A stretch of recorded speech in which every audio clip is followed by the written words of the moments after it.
Imagine standing in the center of a great stone arena. The ground beneath your feet is packed earth, stained dark by centuries of violence. Above you, tier upon tier of arching seats rise like a jagged mountain, built of white travertine stone so bright it nearly blinds you under the Mediterranean sun. 50,000 voices are screaming, roaring for death, unaware that they are witnessing the slow, painful suicide of the world's greatest empire. It is a place of beauty and of horror, of engineering genius and absolute brutality. You are listening to Blood and Marble, the true story of ancient Rome. I am your host, Alex.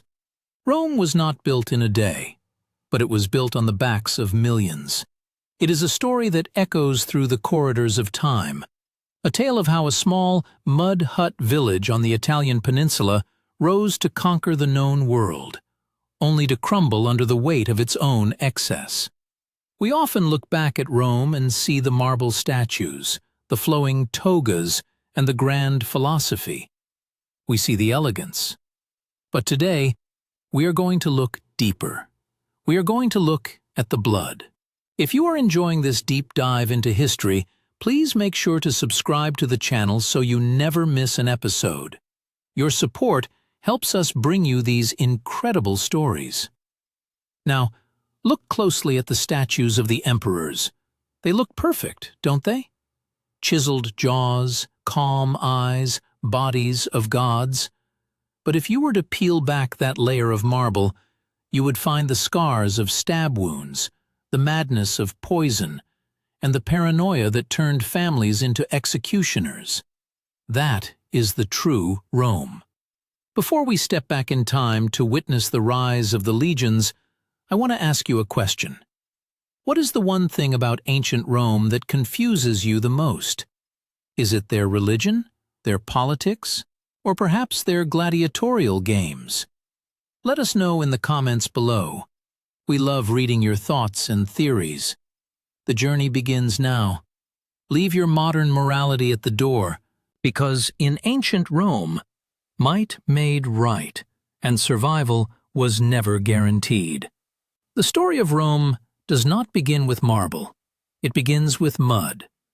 To understand the empire that spanned 3 continents and controlled millions of people, we have to go back to the very beginning, to a time that is half lost to myth and half buried in the dirt. Picture the Italian peninsula, 700 years before the birth of Christ. It is a land of rolling hills, dense forests, and fierce, independent tribes. In the mist, along the banks of the river Tiber, a small settlement takes root. Historians tell us that Rome was likely not founded by the twin brothers Romulus and Remus, raised by a she-wolf, as the romantic legends suggest. The reality is grittier and more human. It was a strategic location. The Tiber was a natural highway for trade, and the surrounding hills offered natural fortifications against enemies. But it was also a place of danger. The river valley was a swamp, a breeding ground for malaria-carrying mosquitoes. The earliest Romans were not the masters of the world. They were survivors, living on the edge of survival, fighting off disease and competing with their neighbors for water and grazing land. These early Romans were a collection of outcasts, criminals, and runaway slaves, according to the ancient accounts. They were a rough people, hard-bitten and practical. Their architecture was primitive, huts made of wattle and daub, thatched with straw. There was no grand senate house, no colosseum, no aqueducts bringing fresh water from the mountains. There was only the struggle to exist. Yet even in these humble beginnings, the seeds of the Roman character were sown. They developed a sense of duty, a rigid social structure, and a ferocity in battle that would eventually terrify the world. They borrowed heavily from their neighbors, particularly the Etruscans to the north. The Etruscans were a sophisticated civilization that dominated the region, and they taught the Romans how to read the will of the gods through the flight of birds, how to build arches, and, perhaps most importantly, how to rule with an iron fist. For centuries, Rome was ruled by kings. It was a monarchy, but it was a monarchy that was constantly testing its limits. The seventh and final king, Tarquin the Proud, was a tyrant who ignored the rights of the people and ruled through fear and violence. The breaking point came not over taxation or land, but over the honor of a woman. The legend of Lucretia, a virtuous Roman matron who was raped by the king's son, sparked a revolution. It was a flashpoint that turned the people against the monarchy. In 509 years before the Common Era, the Romans rose up and expelled the Tarquins. They vowed never again to bow to a single ruler. It was a pivotal moment in human history. Rome transformed into a republic, a government designed to check and balance power. They established a senate, a body of elders drawn from the aristocratic families known as patricians. They created elected officials called consuls, who shared supreme power and could only serve for 1 year. On paper, it sounded like a democracy. It sounded like fairness. But do not be fooled. This was not a democracy for the common man. This was an oligarchy for the wealthy. The vast majority of Romans were plebeians, the commoners. They were the farmers, the shopkeepers, the craftsmen. They had no political power initially. They could not hold office, and they often found themselves enslaved by debt when bad harvests ruined their crops. The contrast between the ruling class and the working class was the first great fracture in Roman society. The patricians dressed in fine linen tunics bordered with purple, signifying their status. They lived in comfortable houses on the tops of the hills. The plebeians lived in the lowlands, in ramshackle wooden tenements that were constantly collapsing or catching fire. Yet, Rome needed the plebeians. Rome needed their labor, and more importantly, Rome needed their sons to fill the ranks of the army. This need gave the common people leverage. Over the next 200 years, a struggle known as the conflict of the orders raged. The plebeians went on strike. They simply refused to fight in Rome's wars until they were given rights. They demanded written laws so that judges could not just make up rulings on the spot to suit the wealthy. The result was the 12 tables, bronze tablets publicly displayed in the Forum detailing the laws for all to see. It was a monumental step toward justice, though the laws themselves were often harsh and unforgiving. Through this internal strife, Rome was also looking outward. A city-state that does not expand is usually a city-state that gets conquered. The Romans were surrounded by enemies. To the south were the warlike Samnites, master guerrilla fighters in the mountains. To the north were the Gauls, fierce Celtic tribes from across the Alps. In 390 years before the Common Era, Rome faced its darkest hour. A massive army of Gauls descended upon the city. The Roman legions, accustomed to open-field battle, were crushed at the river Allia. The Gauls marched into Rome, sacking the city and burning it to the ground. The only surviving fortress was the Capitoline Hill. For months, the Romans held out, starving and desperate, watching their city burn. This was the moment Rome could have died. Many cities throughout history were destroyed and vanished. But the Romans did not break. They bought off the Gauls with gold and retreated to rebuild. They learned a painful lesson. Their military was outdated, their armor was weak, and their formation was too rigid. They adapted. They abandoned the Greek-style phalanx, which was immobile and unwieldy, and developed a new system, the manipular legion.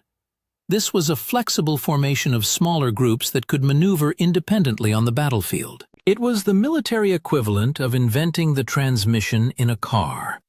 It made the Roman army the most deadly fighting force in the ancient world. As Rome strengthened, its gaze turned south toward the island of Sicily. That gaze brought them into conflict with the only other superpower of the Mediterranean, Carthage. Carthage was a wealthy maritime empire based in North Africa, modern-day Tunisia. They controlled the sea trade and commanded vast resources. Rome was a land power. The clash between these two titans would become the defining struggle of the Republic. The First Punic War dragged on for 23 years. It was a war of attrition. Rome, having no navy to speak of, built one. Legend says they copied a Carthaginian shipwreck and constructed a massive fleet in 60 days. To compensate for their lack of sailing skill, they invented a device called the corvus, a boarding bridge with a spike that locked enemy ships together, turning a sea battle into a land battle. It was clumsy, but it worked. Rome won. They took Sicily, their first overseas province. But the peace did not last. The great Carthaginian general Hannibal Barca swore eternal hatred for Rome. In the Second Punic War, he did the impossible.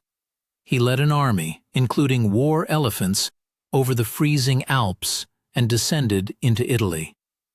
For 16 years, Hannibal ran rings around the Roman armies.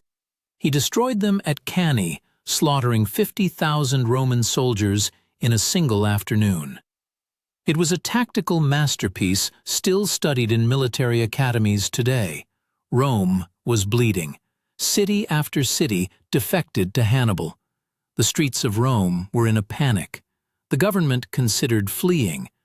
But here is that Roman character again, the sheer bloody-minded refusal to surrender.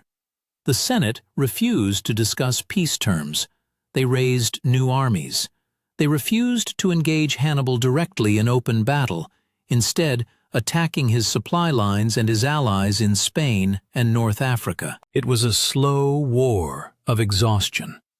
Eventually, the Roman general Scipio Africanus took the fight to Carthage itself, forcing Hannibal to leave Italy to defend his homeland. At Zama, Scipio finally defeated Hannibal. Carthage was stripped of its empire, its navy, and its power. Rome was now the master of the Mediterranean, but victory had a cost.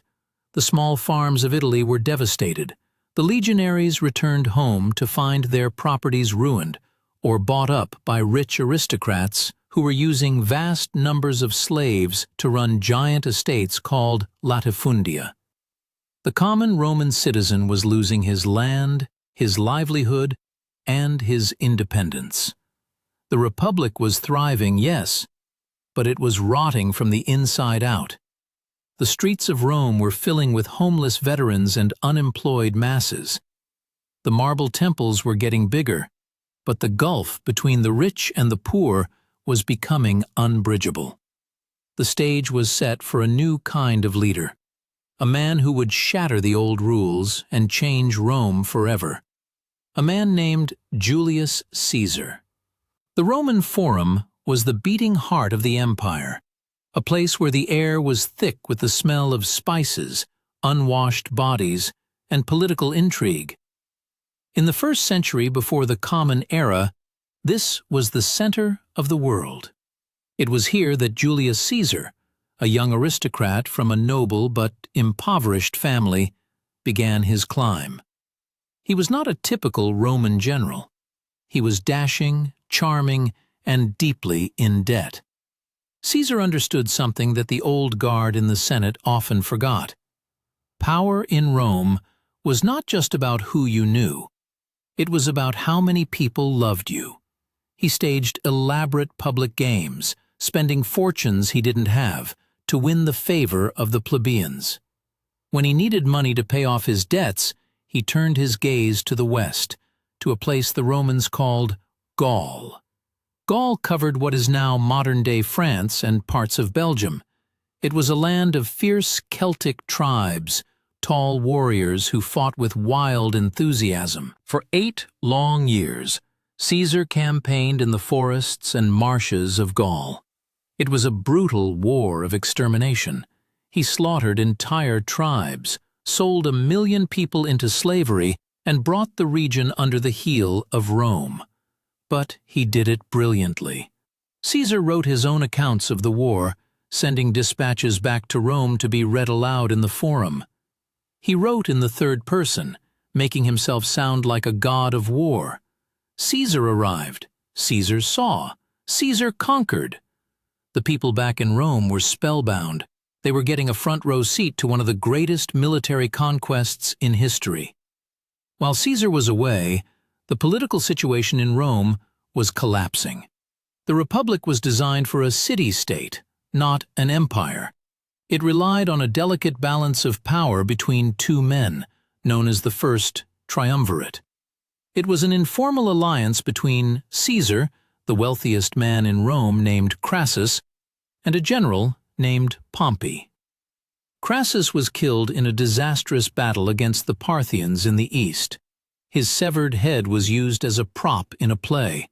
With Crassus gone, the balance broke. Pompey, jealous of Caesar's rising glory, turned against him.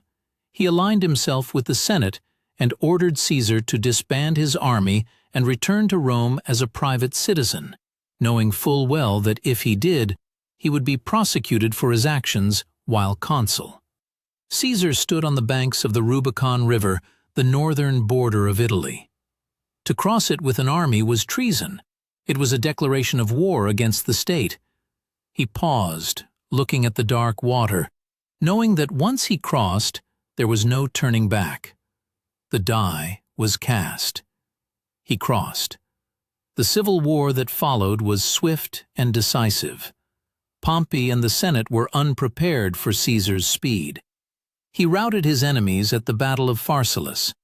Pompey fled to Egypt, only to be murdered by courtiers hoping to curry favor with the victor. When Caesar arrived in Egypt and was presented with the head of his former friend and son-in-law, he did not celebrate.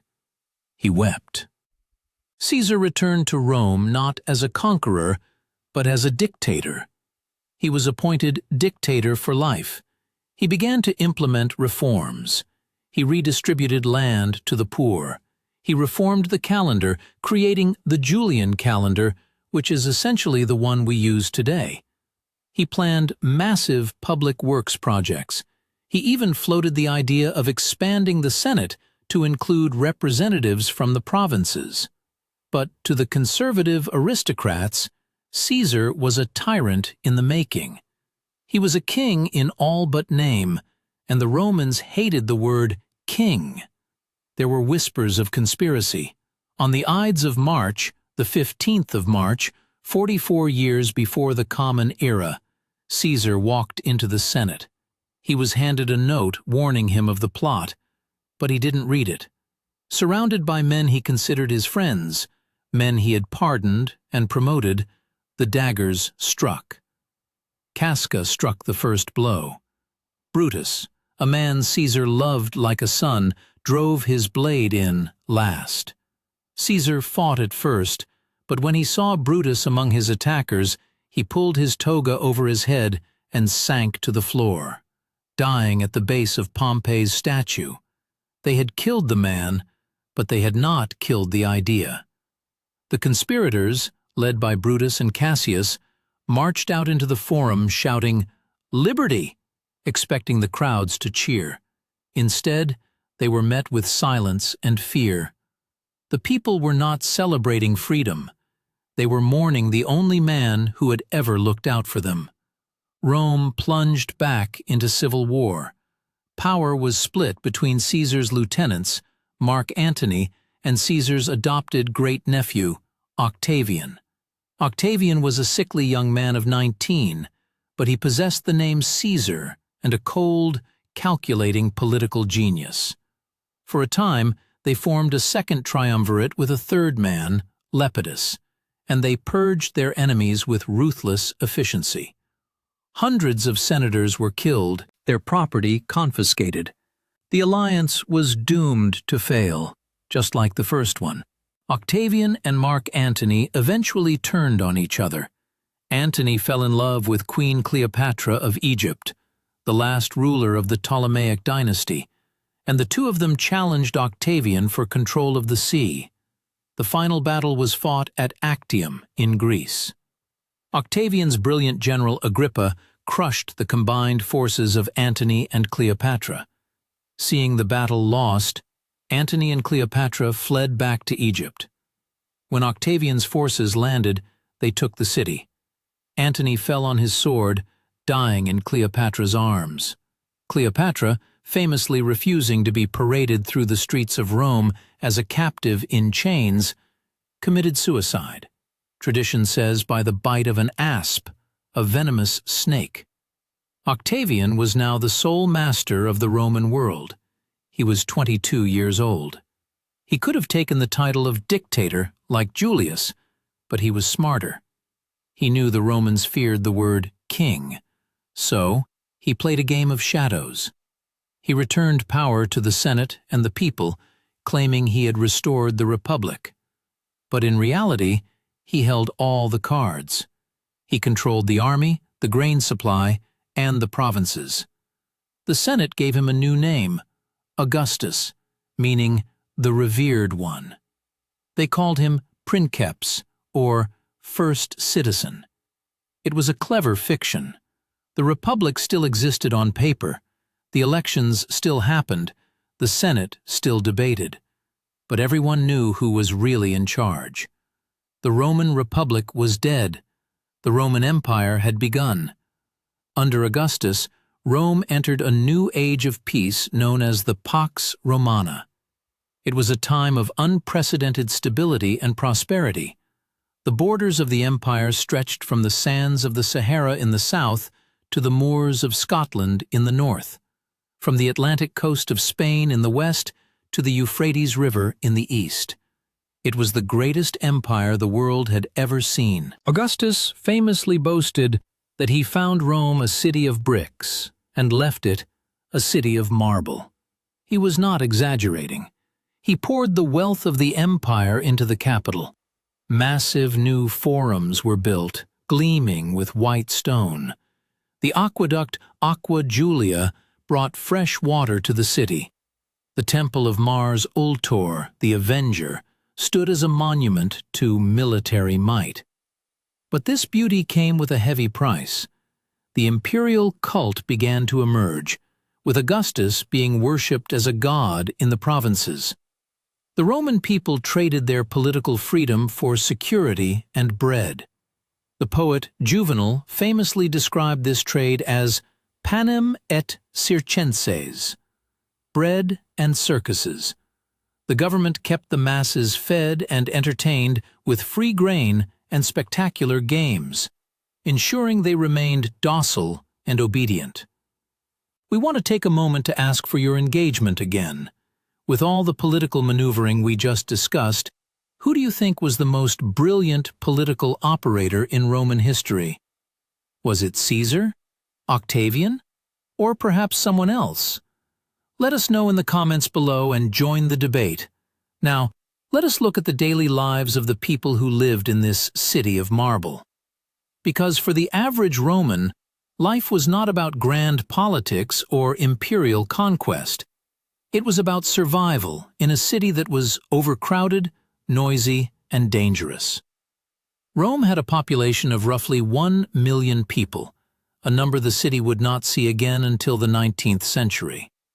To house this many people, they built upwards, creating massive apartment blocks called insulae. These were not the elegant apartments of modern New York. They were fire traps made of wood and mud brick, often 6 or 7 stories high. The ground floor was usually occupied by shops, the richer families living on the lower levels where the air was cooler. The poor were forced to climb rickety stairs to the top floors, rooms that were hot in the summer, freezing in the winter, and constantly leaking when it rained. There was no running water in these apartments, no toilets. Residents had to use public latrines or chamber pots, which they would empty out the window into the street below. Pedestrians in ancient Rome were constantly dodging debris and sewage. It was a city of stark contrast. In the wealthy neighborhoods on the hills, grand domus, or townhouses, stood surrounded by gardens, fountains, and works of art. They had running water, underfloor heating, and mosaic floors so intricate they looked like paintings. But even in these wealthy homes, the reality of Roman slavery was ever present. Slaves were the engine of the Roman economy. They were not just field hands or laborers. They were doctors, teachers, accountants, and actors. A wealthy Roman might own dozens or even hundreds of slaves. They were considered property, tools that could speak.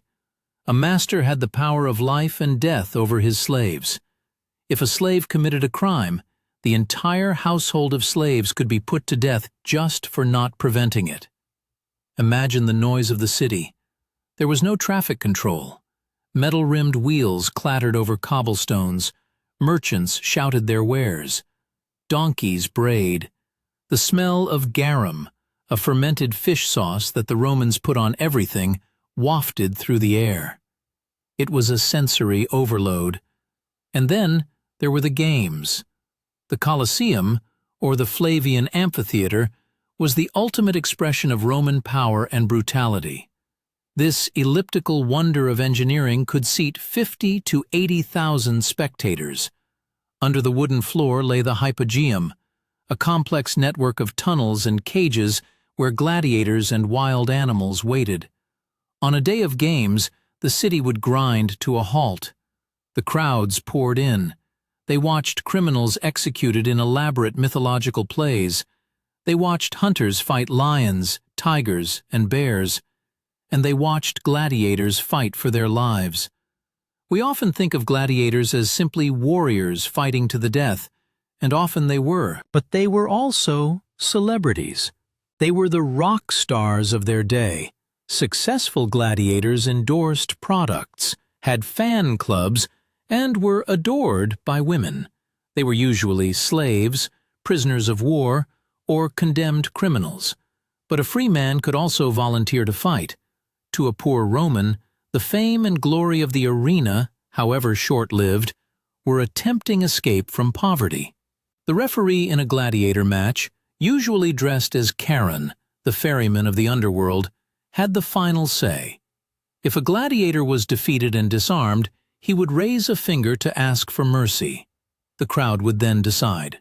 If they waved their handkerchiefs or gave a thumbs up, though historians debate the exact gesture, he lived. If they gave the thumbs down or turned their thumbs inward, the victor would plunge his sword into the throat of the loser. It was a brutal, bloody spectacle, but to the Roman mind, it was also a moral lesson. It showed the virtues of courage, discipline, and strength in the face of death. It was a ritualized violence that reminded the citizens of the power of the state to take life, and the importance of dying with honor. As the sun set over the city, the smoke from thousands of cooking fires would darken the sky. Oil lamps flickered in the insulae. The rich prepared for lavish banquets, lying on their couches to eat exotic foods like peacock brains, dormice, and roast boar, washed down with wine mixed with water and honey. The poor huddled in their rooms, eating a simple porridge made from grain. It was a world of contrasts, a world of light and shadow, a world of marble and blood. And at the center of it all sat the emperor, the man who held the strings. But as the decades passed, the emperors changed. The sanity and stability of Augustus gave way to madness and tyranny. The line of emperors, starting with Augustus, is known as the Julio-Claudian dynasty. It started with Augustus, a man who wore his power lightly. It ended with Nero, a man who burned the city down. In between lay Tiberius, a grim, withdrawn man who ruled from the island of Capri. Caligula, a young man who went mad with power, allegedly making his horse a consul and sleeping with his sisters. And Claudius, a man with a limp and a stutter who surprised everyone by being a capable administrator. These emperors held the ultimate power. They could confiscate property with a word, exile a senator to a lonely island, or order a suicide. One of the most famous victims of this imperial caprice was the philosopher Seneca. He had been Nero's tutor and advisor. But when Nero suspected him of plotting against him, he ordered Seneca to take his own life. Seneca, a Stoic philosopher who believed in detachment from worldly things, slit his wrists in a warm bath. He is said to have dictated a treatise on the nature of the soul as he bled out, his blood turning the water crimson. The death of Nero in 68 years after the Common Era marked the end of the dynasty. He killed himself as the armies of the rebels closed in on Rome. With his death, the empire descended into chaos again. The Praetorian Guard, the emperor's personal bodyguard, began to auction off the imperial throne to the highest bidder. This period, known as the Year of the Four Emperors, saw civil war tear the empire apart. It was a testament to the strength of the Roman military system that the empire survived at all. Eventually, Vespasian, a blunt, no-nonsense general, emerged victorious. He founded the Flavian dynasty. He was the man who built the Colosseum using the spoils of the Jewish revolt. Vespasian was followed by his son Titus, who presided over the eruption of Mount Vesuvius in 79. The cities of Pompeii and Herculaneum were buried under ash, preserving a snapshot of Roman life down to the graffiti on the walls. The ash was like a preserving cocoon.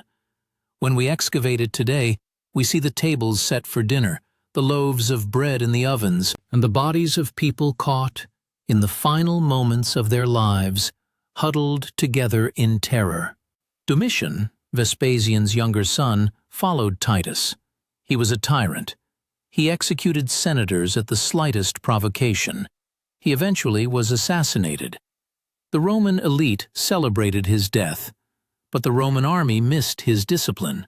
The stage was set for the greatest period of the empire, the era of the 5 good emperors. This period, starting with Nerva and ending with Marcus Aurelius, is considered the high water mark of Rome. These emperors were not based on bloodlines but on merit. They adopted capable men to succeed them. The empire enjoyed peace and prosperity. The borders were secure. The economy boomed. The most famous of these was Marcus Aurelius. He was a philosopher king, the author of the Meditations, a classic work of Stoic philosophy. He spent much of his reign campaigning on the northern border, fighting off Germanic tribes across the Danube. He was a man who believed in duty, in service to the state, and in controlling one's emotions. He ruled with a wisdom and gravity that was almost divine. But Marcus Aurelius made one fatal mistake.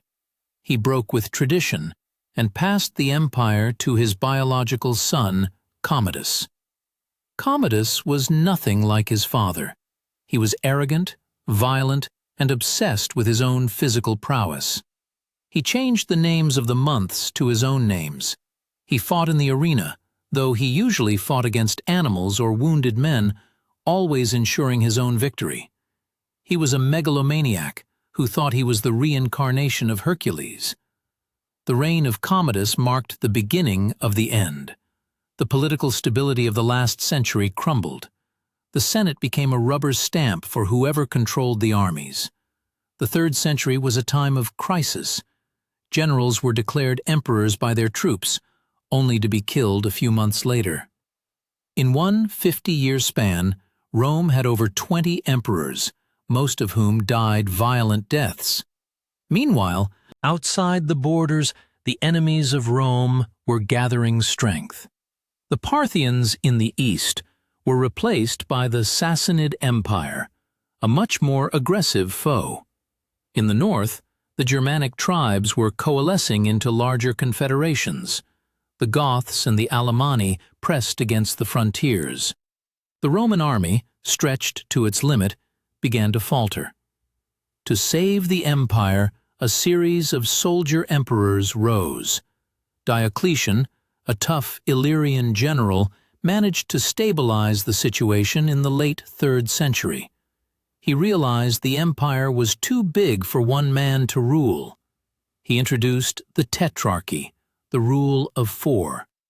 He divided the empire into East and West, each with an Augustus, or senior emperor, and a Caesar, or junior emperor. Diocletian tried to fix the economy by fixing prices, a disaster that created a massive black market. He tried to enforce unity through religious persecution, targeting Christians who refused to worship the emperor as a god. He built massive palaces and wore heavy robes studded with jewels, separating himself from the common people as a semi-divine figure. Diocletian is unique in Roman history because he was the only emperor to voluntarily retire. He abdicated and went to grow cabbages in his palace in Split, in modern-day Croatia. When asked to return and save the collapsing political order, he famously replied, "If you could see the cabbages I have planted, you would never ask me to give up that peace for the chaos of Rome." But his tetrarchy system collapsed after his death. Constantine, another great general, eventually emerged as the sole ruler. He is famous for 2 things. First, he became the first Christian emperor. Before the Battle of Milvian Bridge, he saw a vision of a cross in the sky and the words, "In this sign, conquer." He won, and he legalized Christianity, paving the way for it to become the state religion. Second, he moved the capital. Rome was too far from the eastern frontiers, too remote from the grain supplies of Egypt, and too full of old pagan ghosts. He built a new city on the site of the old Greek colony of Byzantium. He called it New Rome, but it became known as Constantinople, the city of Constantine. It was a move that shifted the center of gravity of the Roman world forever.